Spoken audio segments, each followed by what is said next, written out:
Shalom Ouvracha. Un petit conseil, une petite ségoula, petite aide avec l'aide de Dieu. Essayez de changer un petit peu les esprits. Lorsqu'il advint des fois où on est confronté à des mauvaises pensées ou autres. Lorsqu'on marche dans la rue et on voit des choses qui ne sont pas cachères, comment combattre la mauvaise pensée? Et surtout, la pensée interdite. Alors j'ai pensé quelque chose avec l'aide de Hachem, le mot Bereshit. Le mot Bereshit, d'abord je vous explique le sens vrai de mot Bereshit. Bereshit, c'est pas seulement au commencement. Bereshit, au commencement, l'Éternel a créé le monde, le ciel, la terre, les êtres humains, etc. Non, le mot Bereshit, si la Torah a choisi ce mot et pas un mot qui est familier dans le texte en hébreu, Mikodem, au début, ou Mithila, au début, au commencement, ben elle aurait pu choisir ça. Non. L'Éternel, quand il a voulu écrire son premier mot, qui contient 6 lettres, il veut dire quelque chose. Il veut donner dans ce mot une ségoula, une force. J'ai pensé à quelque chose. Du fait que le mot Réchit, ça veut dire les prémices, c'est la sagesse, c'est-à-dire la Torah. Aussi, c'est la Teshuvah, c'est-à-dire la repentance. Car la repentance a été créée avant le monde. Autrement dit que l'Éternel a créé déjà le remède avant de créer l'homme, lorsqu'il sait qu'il va fauter, puisque la Torah témoigne qu'il va fauter. Quand même Dieu lui dit, c'est pas grave, je vais créer la Teshuvah.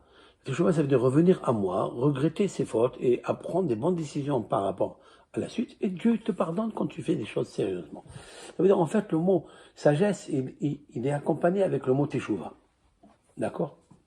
Donc ça, c'est la Teshuvah. Et encore, il y a quelque chose de très, très important. C'est que Israël, c'est aussi Réchit. Israël, je m'adresse juste à ma communauté, bien sûr, et bien sûr, tout celui qui veut profiter de ce cours, que le mot Israël, en lui-même, il a une force très puissante, parce qu'il est aussi les prémices. C'est le prémisse, ça veut dire c'est le peuple élu, comme il est marqué dans la Torah. La Torah, c'est marqué dans l'Exode. Béni Bechori Israël, mon fils premier-né. Moïse, Moshe, il dit au Pharaon, vas-tu renvoyer, vas-tu laisser partir mon peuple qui est mon premier-né? Comme ça, c'est marqué dans la Torah.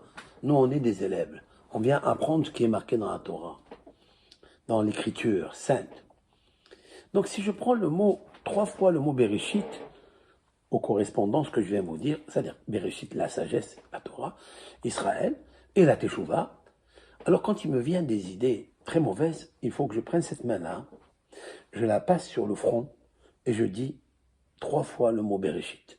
Bereshit, je pense à la sagesse. Bereshit, je pense à Israël. Et Bereshit, je pense à la Teshuvah.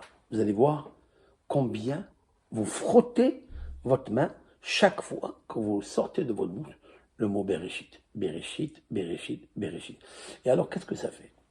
Lorsque cette force négative, qui s'appelle la Hetsonite, la Klippa, l'écorce, l'ordure, on l'appelle l'ordure parce qu'elle vient nous rabaisser, nous faire des choses qui après on sent qu'on n'est pas bien, même je vais dire qu'on pue, parce que des fois on se sent que on a fait des choses exécrables, abominables.